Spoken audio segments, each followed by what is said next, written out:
Hello guys, welcome to Sheru ఐడియాస్కి. తెలంగాణ రాష్ట్ర వ్యాప్తంగా ఉన్న ప్రజలకైతే తెలంగాణ రాష్ట్ర ప్రభుత్వం అయితే మరో శుభాన్ని చెప్పబోతుంది. మొత్తానికి ఎలక్షన్స్ టైంలో హామీ అయితే ఇచ్చింది కాబట్టి కొన్ని పథకాలు ఆ పథకాలు అయితే ఆగస్టు నుంచి అమలు చేయబోతుంది. మనకైతే ఇంతకుముందే అసెంబ్లీలో బడ్జెట్ కూడా ప్రవేశపెట్టారు ఈ పథకాలకు సంబంధించింది. కాబట్టి ఎలక్షన్లో హామీ అయితే ఇచ్చారు కాబట్టి ఈ పథకాలకు సంబంధించిన అసెంబ్లీలో బడ్జెట్ కూడా ప్రవేశపెట్టారు కాబట్టి ఇది ఆగస్టు 1 నుంచి అమలు చేయబోతున్నారు. ఎవరికి అమలు చేస్తారు, ఏ పథకాలు అనే దానిపై ఈ వీడియో క్లారిటీ చెప్తే ఎన్నుకొచ్చాండి. చూడండి ఫ్రెండ్స్, మీరుగా మంచిగా ఫస్ట్ టైం వస్తే ప్రతి ఒక్క లైక్స్ కానీ షేర్ చేయండి, ప్రతి ఒక్క సబ్స్క్రైబ్స్ పక్క మిల్హాన్ చేసుకోండి. Direct topic తెలిపోతా.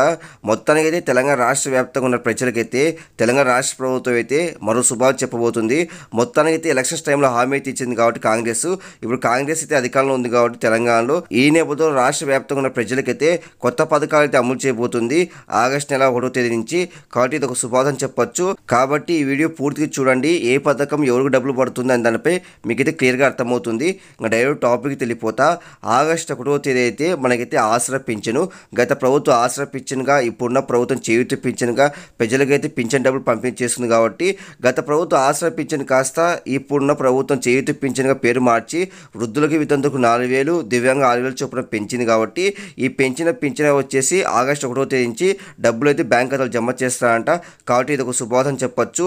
చాలామందికి జూన్ నెల సంబంధించింది, జూలై నెల సంబంధించింది కూడా ఆసరా పింఛన్ అంటే చేయూత పింఛన్ అయితే బ్యాంక్ ఖాతాలు జమ చేయలేదు.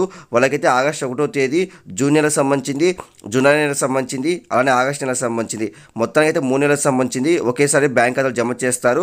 ఆగస్టు 1వ తేదీ వృద్ధులకు వితంతులకు 4,000, దివ్యాంగులు 6,000 చొప్పున. అలానే మరో పథకం వచ్చేసి రైతు బంధు. గత ప్రభుత్వంలో రైతు బంధుగా మనకైతే రైతులకైతే పెట్టుబడి సాయంగా విడుదల చేసేవారు.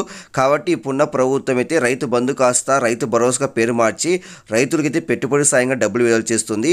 ఎకరానికి 15,000, సంవత్సరానికి ఈ 15,000 అయితే 2 విడతలుగా విడుదల చేస్తామనేసి రాష్ట్ర ప్రభుత్వం చెప్పింది. కాబట్టి తొలి విడతగా 7,500, మరో 2వ విడతగా 7,500 విడుదల చేస్తామని చెప్పారు. కాబట్టి మనకైతే తొలి విడతగా 7,500 ఆగస్టు 2వ తేదీ విడుదల చేయబోతున్నారు బ్యాంక్ ఖాతాలోకి. అలానే వరి పంట వేసిన వాళ్ళకి బోనస్గా 500 విడుదల చేస్తారంట. కాబట్టి ఇది ఒక మరో శుభాతం చెప్పొచ్చు. కాబట్టి ఇది 5 ఎకరాలు ఉన్న వారికి రైతు భరోసా సంబంధించింది అంటే రైతు బంధు సంబంధించింది పెట్టుబడి సాయంగా 5 ఎకరాలు ఎవరికైతే ఉందో వాళ్ళకి ఎకరానికి 7,500 చొప్పున తొలి విడత డబ్బులు విడుదల చేస్తారు. కాబట్టి మీరైతే సిద్ధంగా అయితే ఉండండి. ఇది ఆగస్టు 2వ తేదీ అయితే డబ్బులు విడుదల చేస్తారు బ్యాంక్ ఖాతాలోకి. అలానే మరో పథకం వచ్చేసి ఆగస్టు 5వ తేదీ అయితే అమలు చేయబోతున్నారు. అదే రైతు రుణమాఫీ. ఆల్రెడీ మనకైతే రూపాయి నుంచి లక్ష లోపు రైతు రుణమాఫీ తీసుకున్న వాళ్ళకైతే రాష్ట్ర ప్రభుత్వం అయితే డబ్బులు అయితే జమ చేసింది బ్యాంక్ ఖాతాలో. రైతు రుణమాఫీ అయితే పూర్తి చేసింది. ఎవరైతే రైతు రుణమాఫీ తీసుకున్నారో వాళ్ళకి రూపాయి నుంచి లక్ష లోపు, అలానే 1,00,000 నుంచి 50,000 వరకు అంటే 1,50,000 వరకు ఎవరైతే తీసుకున్నారో వాళ్ళకు కూడా రైతు రుణమాఫీ పూర్తి చేసింది. ఇంకా 1,50,000 నుంచి 2,00,000 వరకు ఎవరైతే తీసుకున్నారో వాళ్ళకైతే ఆగస్టు 5వ తేదీ అయితే బ్యాంక్ ఖాతాలో డబ్బులు జమ చేయబోతుంది. వాళ్ళకు కూడా రైతు రుణమాఫీ ప్రభుత్వం పూర్తి చేయబోతుంది. మొత్తానికి అయితే 50,000 జమ చేయబోతుంది బ్యాంక్ ఖాతాలో అంటే రైతు రుణమాఫీ సంబంధించింది. కాబట్టి మొత్తానికి అయితే ఆగస్టు 5వ తేదీ మిగిలిన 3వ విడత కూడా రాష్ట్ర ప్రభుత్వం అయితే 50,000 జమ చేయబోతుంది. అక్కడికి మనకైతే 2 లక్షలు అయితే పూర్తి అవుతుంది రైతు రుణమాఫీ సంబంధించింది ఆగస్టు 5వ తేదీ. అలానే మరో పథకం వచ్చేసి ఆగస్టు 7వ తేదీ అమలు చేయబోతున్నారు. కాంగ్రెస్ అయితే ఎలక్షన్స్ టైంలో హామీ అయితే ఇచ్చింది. ప్రతి నెల ప్రతి మహిళకి అయితే 2,500 అయితే బ్యాంక్ ఖాతాలో జమ చేస్తామనేసి. అదే మహాలక్ష్మి పథకము.